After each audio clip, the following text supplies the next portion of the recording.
Welcome to the Global Businesswomen's Pod, brought to you by the Greater Houston Women's Chamber of Commerce. I am Susan Dyson and proud to be the CEO, President, and founder of the Chamber. Please join us for this empowering podcast every Thursday at 6 p.m. Now that most boards are interested in a diverse pool of people are starting to say, well, how do you make sure it's a meritocracy, right? And my retort to that is, you are assuming it's always been a meritocracy. And you're assuming everyone who is on a board today is actually the best in terms of experience. It used to just be who people in the room knew. And that was a very limited population of individuals, mostly men, who were put on boards. The only time I've ever heard the term, we need to take a risk on someone, is when it refers to someone who is different than ourselves.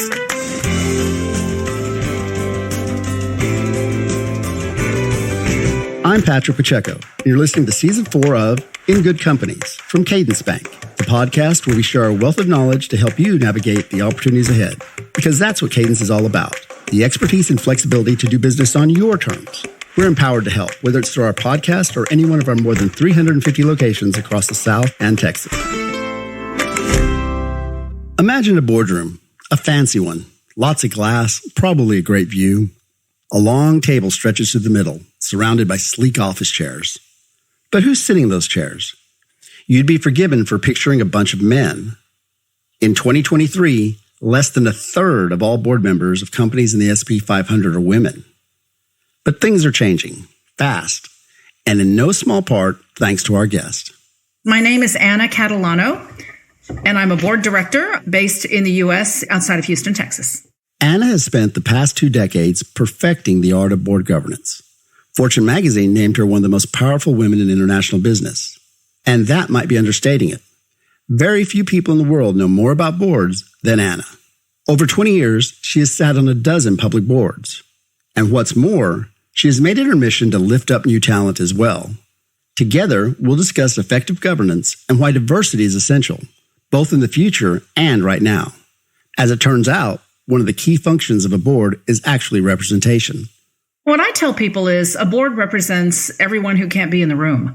Our primary role is to represent people who have invested in the company, people who have bought stock, people who invest in private companies, people who have invested in companies, and in the nonprofit world, people who have donated to organizations. People who can't be there are represented by a group of experienced business people who understand how business should be run in terms of strategy, in terms of growth and capital allocation, how they spend their money, where they spend their money, do they go into new markets, do they go into new countries, as well as in terms of culture and how an organization should feel to work at. So in addition to people who invest in organizations, we also represent other stakeholders who also can't be in the room. And that includes customers, it includes employees, it includes communities, everyone who has a stake in the existence of that company and the impact that it has on various audiences. Hopefully you've got voices around the table who are experienced enough to contribute to that conversation and can help the CEO and their executive team make those decisions.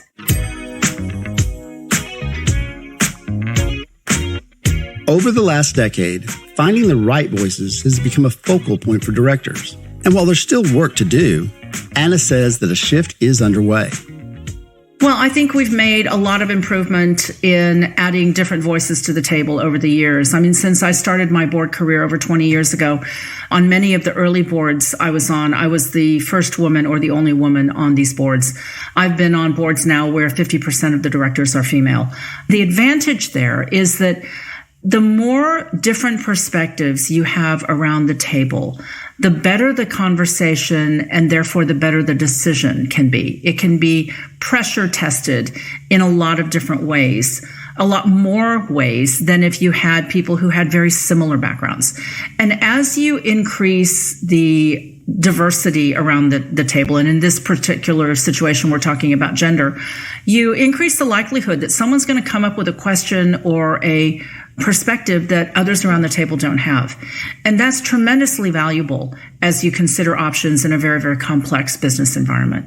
it seems like they've come a long way, but still a need to continue to increase gender equity and maybe even just diversity in general on boards. It's important, I think, to know how boards get selected. How does that occur, and how does that work in favor or not in favor of having more diversity on boards? Yeah, that's a great question. And it's important to understand how it all happens, right? So what usually happens is in a board meeting, a group of directors will sit around and say, hey, we need to think about what our board looks like down the road. We've got so-and-so who's going to be rolling off either through a tenure decision or personal reasons. They're not going to stay on the board. And there's an opening that's going to exist. And the first question is usually, here are the skills that we need to look for based on what the company is trying to do. Who do you guys know? I get phone calls quite a bit that say, hey, I've got a search and I really need to look for some more diversity candidates that have these skills. Who do you know? Because they know that in my circle, I know a lot of people who are different. So the first group of people that's important to know you are a group of directors that are sitting around the table. So that's always the first way the conversation goes. After people accumulate a list, they will then usually move to the conversation of, okay, how do we expand this? And we usually go to search firms that have people that specialize in board placement. And the search firm then says, okay, what are the skills you're looking for? Who do we have in our network of people that we know that we might be able to put forward? Most boards these days will say to a search firm, we want to make sure that we have a diverse slate of candidates. So please make sure that the list you give us is a diverse slate. And that could be gender, it could be people of color, it can be geographic background if a company is a global company. And that's how we get the names. 20 years ago, recruiters didn't know people that were that much more diverse than people sitting in boardrooms. But now, recruiters have an incredible database of people who are board ready, as we call it. And there are a lot of organizations that they can connect with, organizations like National Association of Corporate Directors, NACD, Women Corporate Directors, WCD. There are organizations out there that are filled with people who are board-ready individuals who represent diversity. Boards are diversifying across many fronts, gender, race, and age, to name a few. But change isn't always straightforward. All in all, I think most boards are interested in making sure that the room represents a diverse pool of people. So people are starting to say, well, how do you know? Do you need to take a risk? Are you lowering the bar? How do you make sure it's a meritocracy, right? How do you make sure everyone who's on a board is qualified if you're looking for diversity? And my retort to that is, you are assuming it's always been a meritocracy. And you're assuming everyone who is on a board today is actually the best in terms of experience. And I would venture to say that in many cases, that's not the case, because people have chosen people they know. And it used to not go to recruiters. It used to just be who people in the room knew. And that was a very limited population of individuals, mostly men, who were put on boards. And actually, I find it interesting that the only time I've ever heard the term, we need to take a risk on someone, is when it refers to someone who is different than ourselves, right? I would say that by virtue of going to greater diversity on boards, you actually have made it more of a meritocracy. So do you have a number of people who are qualified to sit on boards that haven't been considered that are female and people of color? Absolutely you do. Absolutely you do. I don't worry at all that anyone has had to lower a bar to increase diversity on boards. One thing that stands in the way of board diversity is unconscious bias. That's something Anna has experienced firsthand. Absolutely. And I've got a story that I'll share regarding unconscious bias that happened to me years ago. So when I started my career, my ethnic background is Chinese. My parents were immigrants from China. And when I grew up, I learned to speak Mandarin. And so when I started my career with my company, I made it very well known and clear that if the company ever had opportunities in China that I was suited for, I would love to go. And so in 1994, at the end of 1994, my company was looking to open up a downstream refining and marketing office in China. And when a group of individuals got together to think about who they wanted to put on this job, a meeting took place, and there were a group of people, they were all men in this room, who were talking about, okay, who should we send? And from what I hear, the conversation went like this. Somebody said, well, we should send Anna. She's always wanted to go and she speaks Mandarin. She totally suits the role. We should send her. And someone else in the room said, oh, she'd be outstanding, but Anna's expecting her second child. There's no way she'd want to go to a developing country with a new baby. So we need to think of someone else. And so the conversation moved on until somebody interrupted and said, you know what? I think we need to ask Anna. Okay. And sure enough, they asked me, and I told them, as long as my child was born healthy, I would be willing to go 3 months after, they were born. So I tell that story because the person who initially said she wouldn't want to go because she's pregnant was not someone who was deep sixing my career. This was not someone who didn't like me and didn't want me to have the opportunity. This was someone who had a bias that basically said no woman who is pregnant would or should go to a developing country. And if it was my wife or my daughter, I don't think I'd want them to go. And so he was making that statement actually not to harm me, but to look out for me. To combat your unconscious bias, you have to interrogate your assumptions. I don't think there are many people who get up in the morning and say, I'm going to go to work and make life as difficult as I possibly can for women today. There may be a few, but there are very few. I think that people sometimes don't realize that the assumptions they make regarding other people may not be correct. And so I often wonder what would have happened had that second person not said, I think we need to ask Anna.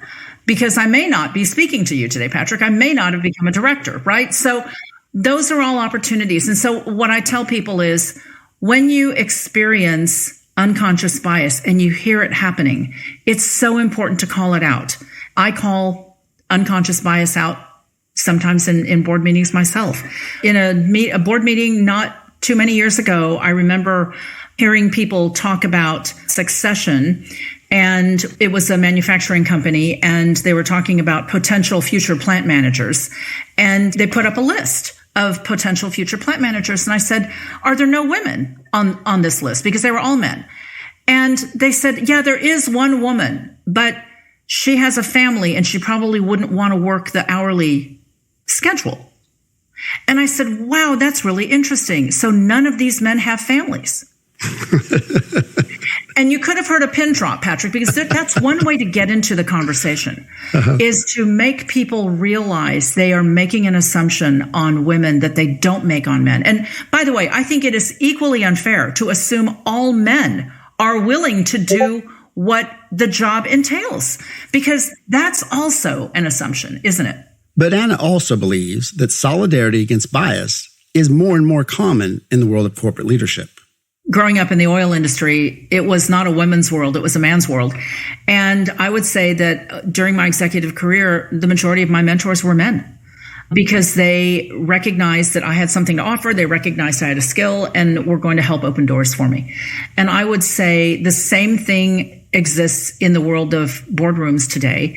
There are as many men opening doors for women and people of color as there are women.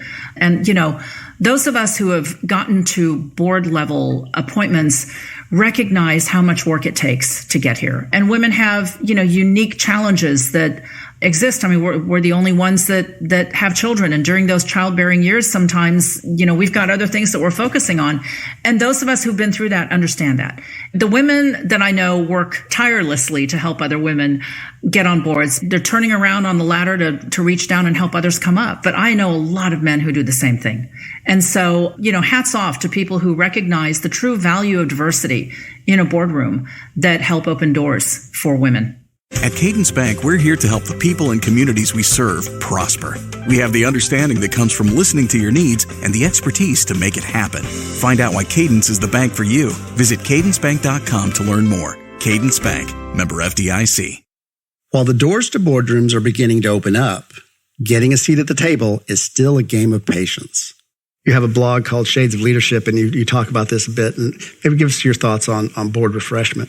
Board refreshment is one of my favorite topics these days because everywhere I turn, I see opportunities. I think there is a structural issue with many boards that needs to be corrected. And that is that when people are assigned to boards or appointed to boards, oftentimes they feel as though it's like a Supreme Court appointment. You're on until forever.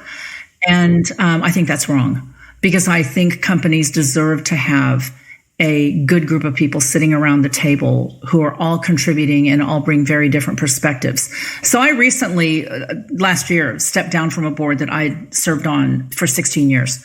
And it was a large cap board. And a lot of people say, why would you ever step down from a board like that, that size of company? And I said, because it was time. It was time for me to go. I had served on it for 16 years. I'd been through 4 CEOs. It had been through a huge merger that changed the makeup of the company and the strategy of the company. But it was time for me to move on, and time for new people with new experiences to offer their expertise to that company. And when I left, there were people on the board who had been on longer than me, but that wasn't my decision. That was their decision. But I think it's important for boards to always look at their board makeup to say, do we have a good balance of historical knowledge of a company and fresh ideas? Because if a board gets stale, it's not good. I think it's actually important for boards to have evaluations on directors. I think it's important when people join a board that they are told and they understand that the reason they're on is because their skills are valuable to the chapter that company is going through at that period of time. And at some point in time, we might move to another chapter and we might need other skills. And I'm constantly looking at my boards and saying, am I the best person? One of the best people to be at this table? Because if not, I need to make room. And there's other things to do. So where this conversation has to begin is, what is the company hoping to do and hoping to accomplish in the next 5 to 10 years, right? Therefore, what are the skills we need around this table in order to help us get there? I always tell CEOs that their board of directors are their cheapest group of advisors. And there should never be a challenge that a company comes across that someone around that boardroom hasn't experienced, done, seen, lived through, because if that's the case, then you have the wrong people sitting around the table. While more companies are realizing the value of diverse governance, getting onto a board as a woman still isn't easy. There's definitely a generational shift happening. And so I think there's tremendous opportunity. I think that what women need to recognize is that the media hasn't done us any favors.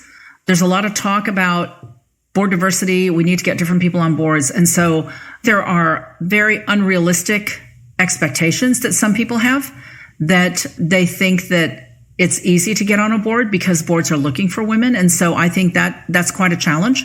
What women can do is understand how it works, which I explained earlier in terms of who makes these decisions, and become what I call top of mind when it comes to people who are in a position to recommend names and to put names forward.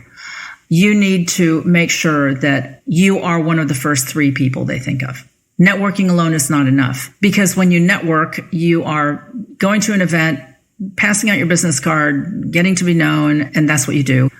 This goes far beyond networking, and that is investing in relationships with current board directors as well as recruiters, and making sure they think of you first. The second thing I think is very important is to make sure that you've got a narrative that truly is distinctive about what it is you do better than anyone else. So if you are a financial expert, that's not enough, because there's thousands of you out there. Think about what it is in particular about your skill that makes you different. Are you a financial expert in global issues? Do you focus on one part of the world? Are you a financial expert in mergers and acquisitions? What are the things that make you truly special, that your voice would be the best voice to have in the room? And make sure the people who put names forward know that about you. So it's like I say, it takes an investment in time. It's like any other relationship you have. Just because people know you is not good enough. I think that if you are a former CEO or CFO, you've got an easier role, because a lot of boards actually look for those 2 specific titles. But if you're anything other than those, like people like me, you actually have to really network and make sure people know who you are. Some recruiters out there are some of my closest professional friends.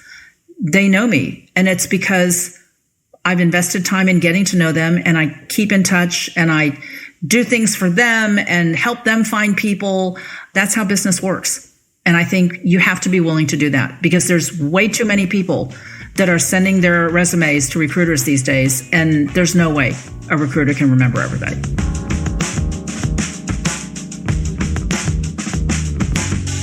Getting on a board is a career goal that you carve out through time and experience. So if you want to be a director, you've got to educate yourself. That's especially true for women.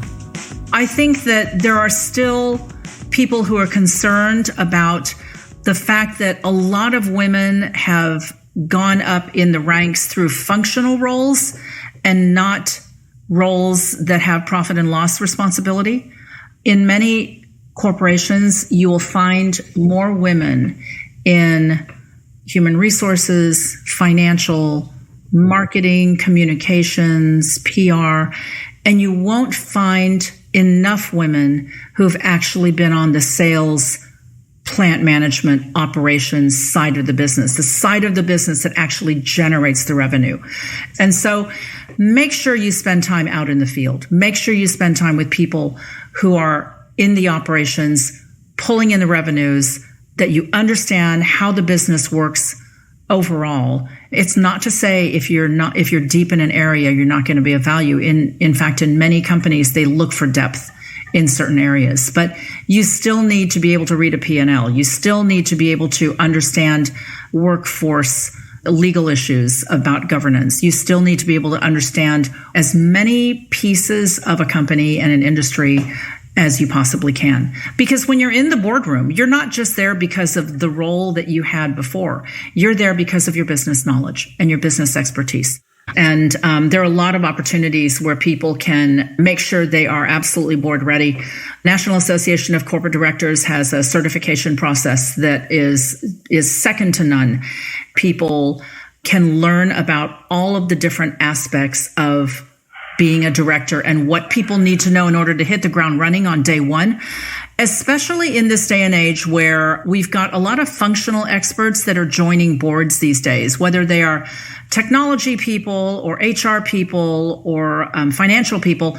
Directors do a whole bunch of things that are outside of those purviews. When you become a director on day one, you are liable for all of the things that all directors are liable for. So if you don't know anything about what directors should be concerned about, you better before you're in that room. That might mean going out of your comfort zone. I'm a real believer in multiple chapters in a career, probably because I had to create mine. I started my career in oil and gas, and I started with a company called Amoco based in Chicago, and my area of expertise was retail marketing. So I was on the very, very close to the customer side of the oil business, which is different than most oil people. So one thing that I did when I started as a board director is I actually asked my recruiter friends, do me a favor and keep me out of oil and gas for a while. I'm a marketing and sales person. I spent my career in an industry that didn't know how to spell marketing. See if you can find a board for me that is in a different industry, because I want to learn too. And I want to be around people who do different things. And so, I got put on the board of a chemical company, a consumer products company, financial services, insurance. I was not afraid to step out of my industry comfort zone and say, I'm willing to learn about infant formula, right? And I've learned so much about business in general as a director, learning about other industries and other businesses that I couldn't possibly have learned if I'd stayed in one company my whole career. So I came into banking from law, and there was times we'd be in a meeting and everybody's talking about handling something a certain way. And sometimes you just ask that real practical question about, well, why don't we just do X? And everybody kind of looks at you like, oh. Sometimes people that are in industry get tied into the way things are done, and somebody from the outside can look at it and say, well, that doesn't make sense. What about this? And you have that aha moment that a new director could bring to the table. Well, and again, I think therein lies an advantage of diversity, isn't it? How much industry expertise do we need in the boardroom? Because if you're running a chemical company, you're surrounded by experts in your executive team that run a chemical company. And if you have a couple of CEOs that are in that industry, that's probably enough. And you probably want to think about some other perspectives, especially as complex as business is getting these days.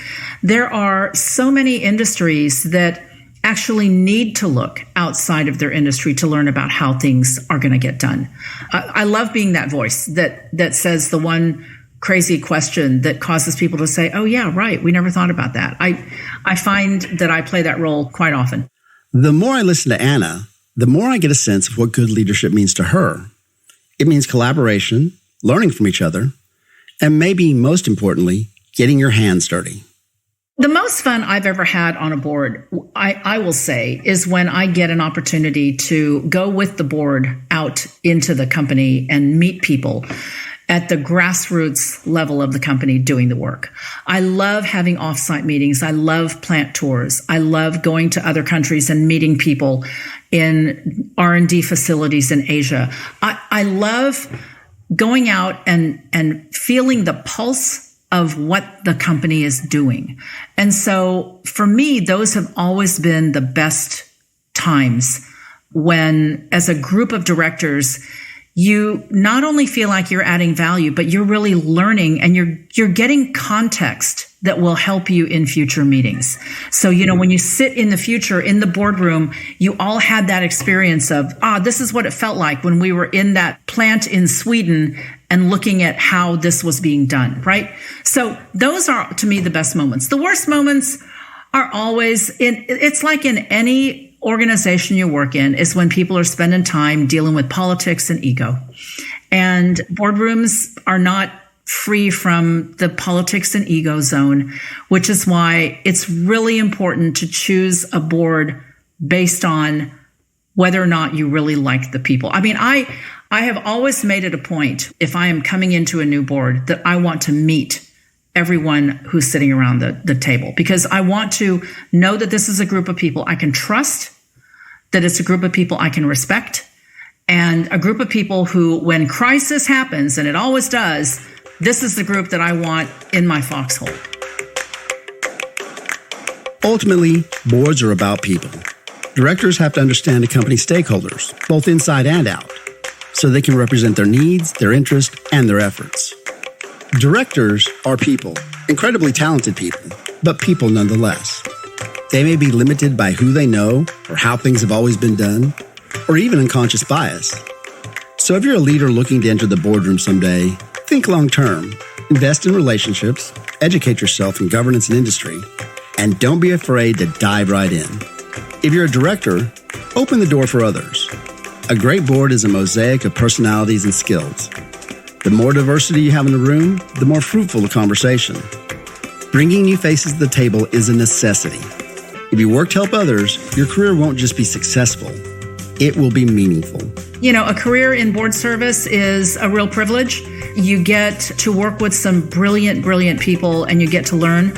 So I would encourage people who are starting their career to just get as good as you possibly can. And, down the road, when that opportunity comes, I hope it happens, because it's been the most rewarding part of my professional career.